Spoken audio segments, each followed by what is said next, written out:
Nosotros, César Portela, secretario general del Sindicato Nacional Médico del Seguro Social del Perú de Salud. Bienvenido, César. Gracias por la invitación, señor Nicolás Luca.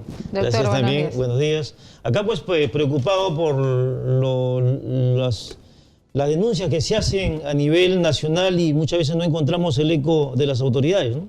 Claro, porque tenemos un problema muy serio de salud, de abastecimiento, ¿no es cierto?, de las cosas básicas, de las condiciones en que los médicos trabajan, pero eso tiene una directa relación no con la falta de recursos solamente, sino con la pésima gestión de los recursos que se tienen. Y en la denuncia que han hecho ustedes ayer han puesto sobre el tapete uno de estos temas. Es decir, el hospital de emergencia de Grau no da más, ¿no es cierto? Efectivamente, si nosotros hemos tenido la oportunidad de visitar Grau, y no solamente el Hospital Grau, sino muchos hospitales a nivel nacional. El Hospital Grau es un hospital que recibe de 500 a 300 emergencias al día. Tiene 9 pisos, 10 pisos tiene y está completamente saturado. Los pasadizos ya se convirtieron pues en una situación de sala de intervenciones. Entonces nosotros preocupados por eso, porque en cualquier momento puede pasar un desastre y todas las zonas en las cuales tienen que ser libres están ocupados. Entonces la preocupación es, ¿qué hacemos en este momento? No es la denuncia solo, sino preocuparnos por lo que las soluciones, claro. Hay que darle solución al problema, pero también nosotros no podemos dejar de hacer las denuncias porque efectivamente llegan personas de salud, se llevan la plata como quieren y no le encontramos ninguna responsabilidad. Porque salud al final ha sido una especie de botín. Por ejemplo, el origen de este problema, cuando se dice no da más la emergencia, había que tener una alternativa y la alternativa, ¿no es cierto?, era comprar un local. Comprar un local, pero lo que pasa ahí fue una de esas trafas pues para la historia, ¿no? Claro, en primer lugar era comprar un local, pero como no compraron el local todavía, alquilaron un local siniestrado. Un local que lo compran por $1.000.000 y lo alquilan a De Salud por $3 millones. Y eso, teóricamente, si ustedes ven este edificio que estuvieron empleando los trabajadores de Grau en los consultorios, era un edificio en el cual, en primer lugar, los ascensores se malograban en cualquier momento. Las escaleras no eran lo que tenían que tener las especificaciones necesarias para poder subir los pacientes. Y podía ocurrir en cualquier momento una emergencia. Además, en el procedimiento de compra, lo que se hacía era establecer los parámetros, porque eso se denunció en su momento de tales características que era evidente que era ese... las reglas estaban hechas de tal manera que el concurso lo iba a ganar ese edificio porque poco le faltaba por describir. Eso ya no es ineficiencia, eso es corrupción. No, eso es corrupción. Y eso es lo que nosotros hemos venido denunciando. Son 5 años de la denuncia que estamos haciendo nosotros y hasta ahora no se toma una determinación con las personas. Ahora, hay la responsabilidad recaería directamente en la autora Virginia Bafigo, porque creo que hasta su hermano estaba involucrado en el local que se alquiló. Por supuesto que sí, porque en una gestión la responsable es la presidenta en ese momento de salud, que era la autora Virginia Bafigo. Se le dijo, se le explicó. Y no contento con esto, compran un local, un terreno que no tiene las especificaciones para que se convierta en un hospital. La presidenta en ese momento, Virginia Bafigo, salió anunciando la construcción de un nuevo hospital Grau como solución, claro, en la cual iba a tener 6 pisos. Que era la solución de fondo. Era solución de fondo, pero que no fue. Ahora es un dolor de cabeza, porque ese terreno por el momento no se usa. Se ha gastado $40 millones. 40 millones de soles en comprar un terreno de 7.000 metros. Hace 5 años, 7.000 metros cuadrados, en la cual las especificaciones del Ministerio de Salud dice que solamente se puede emplear 50% del terreno. O sea, ya no hablamos de 7.000 metros cuadrados, sino de 3.500 metros cuadrados. Para construir un hospital es muy pequeño. Aparte de que no tiene las especificaciones, porque todo hospital debe tener y debe ser construido en 2 avenidas. Acá se han comprado 2 girones. En la cual la ambulancia en una emergencia no puede ingresar. Aljovín y Cochabamba, me parece. Aljovín y Cochabamba. Entonces, esa es la denuncia que hemos hecho nosotros. Y nosotros estamos persistentes en eso. ¿Por qué? Acá no solamente se pone en riesgo la situación de la construcción o no, se pone en riesgo los pacientes. Los pacientes que llegan diariamente al Hospital Grau y que teóricamente no encuentran la comodidad de una atención adecuada. Y yo lo digo siempre, poniendo en riesgo el acto médico. Y así como ese Hospital Grau, tenemos a nivel nacional 14 centros asistenciales que están declarados en emergencia.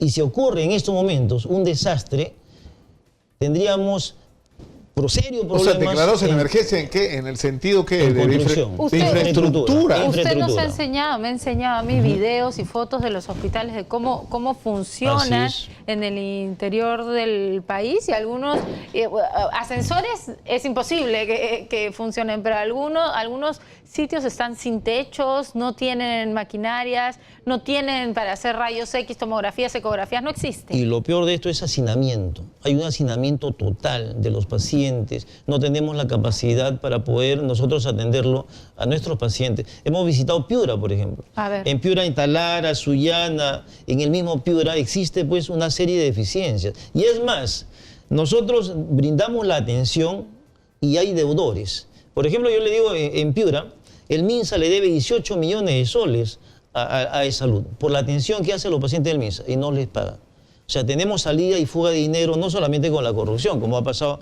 hace unos años, sino también con las deudas que tenemos y que no nos permite probablemente a seguir avanzando, ¿no? No, eso de las deudas es increíble. Nosotros hemos llamado la atención insistentemente, porque yo me acuerdo el año pasado cuando...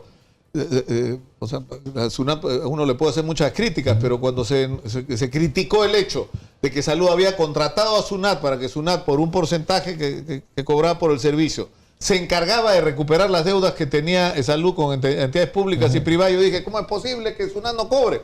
Y los de SUNAT clavaron un comunicado explicando que sí habían cobrado. Así es. El problema es que los 400 y tantos millones hasta junio del año pasado se los habían entregado al Tesoro Público y el Tesoro Público los había licuado. Claro. Es una, yo no sé si lo están haciendo, pero se comprometieron a pagar algo así como en 4 años. En el 4 presidente años. anterior de la Salud, plata que ya habían cobrado Gabriel de del Castillo, acepta que la SUNAT le devuelva en 4 años lo que había cobrado en 1 año. Y eso también es una estafa, pues. Eso es apropiación ilícita. Apropiación ilícita. Ahora, en la pero cual ¿por qué, César, pasan estas cosas? Es lo que uno no entiende. Es decir, o sea, por ejemplo, hoy, ¿quién está a cargo de Salud? La presidenta ejecutiva, la señora Fiorella Molinelli, que es una persona que puede tener muchos méritos, pero que de gestión de salud pública no sabe, pues. Y además no entendí yo eso, porque ella sale del Ministerio de Transporte en medio del escándalo de Chinchero, donde ella es la funcionaria, aunque la han exonerado de responsabilidad penal, ¿no es cierto? Pero es la principal funcionaria responsable de un contrato absolutamente lesivo que fue la adenda esa de Chinchero. Y el premio, ¿no es cierto?, por haber hecho las cosas mal en relación a Chinchero es entregarle Salud. No entiendo cuál es la lógica. Acá hay una cosa bien concreta. Salud siempre se ha visto como algo político. Y siempre hay injerencias políticas para nombrar autoridades. Y no solamente hablemos de lo que es la presidenta, sino hablemos también de las autoridades nombradas a nivel nacional en el sentido de los gerentes, por ejemplo. Hay muchas deficiencias de actuación y toma de decisiones de los gerentes a nivel nacional. Y de acá yo le digo a la presidenta, si un gerente no funciona, que dé un paso al costado, que deje trabajar a otras personas que teóricamente sí podrían darle solución al problema. Pero volviendo a lo de Grau. Grau es un hospital emblemático en salud, que atiende diariamente muchos pacientes que llegan, no solamente adscritos a Grau, sino llegan por emergencia y tienen que ser atendidos, no solamente de salud, sino también muchas veces llegan pacientes que no son inscritos en salud, pero hay que atenderlos. Y significa pues un gasto tremendo en la atención y no contamos con lo que teóricamente nosotros le podemos dar. Estábamos hablando hace ya bastante tiempo, estábamos hablando de que no se estaban haciendo el plan de compras anual que se tiene que hacer. ¿Ya se ha hecho? Se ha planificado la compra, se está haciendo pero a cuentagotas y eso no es solución. Yo creo de que fácilmente la autoridad puede sacar la cuenta anualmente qué es lo que se debe gastar con una proyección mayor por años y eso es fácil. Pero eso las compras corporativas. Pero hay una cosa, claro, pero yo no entiendo. ¿Cuánta gente trabaja en salud y cuánta de esa gente está en funciones estrictamente administrativas? Nosotros tenemos 56.000 trabajadores en salud. Estamos volando en trabajadores. Cuando salud debería tener mayor personal asistencial, hoy en estos días tiene mayor personal administrativo.